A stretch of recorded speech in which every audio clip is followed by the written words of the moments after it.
citizens that soul. Let's talk about the seizure of Tunisia. The people had their voices heard, rulings in their reach. They could change for the better and have freedom of speech. Change the way that non-believers think, the way they teach. The prime ministers replaced, the presidents impeached.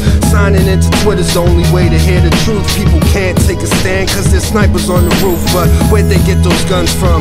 Is there a chance that the government there somehow got them from France, which used to occupy there? Tunisia was the colony. They used its resources to boost their economy and threaten the people there with jail time and sodomy. Instead of being fair and running a legal lottery, instead of sharing the wealth to keep the people quiet, they'd rather keep the money and make the people riot. What's the science? Can you hear me?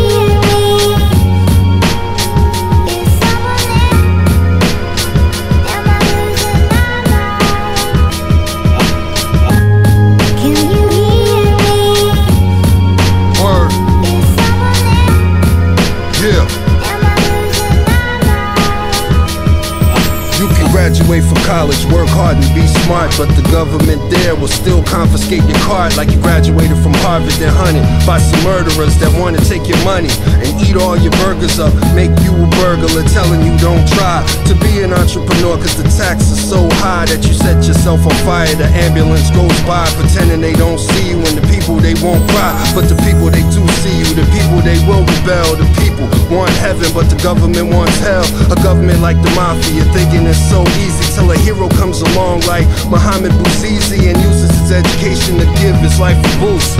All he was selling was vegetables and juice, but the government doesn't really think that they can tax it. That's why the earth is spinning lopsided on its axis. Tragic. Can you hear me?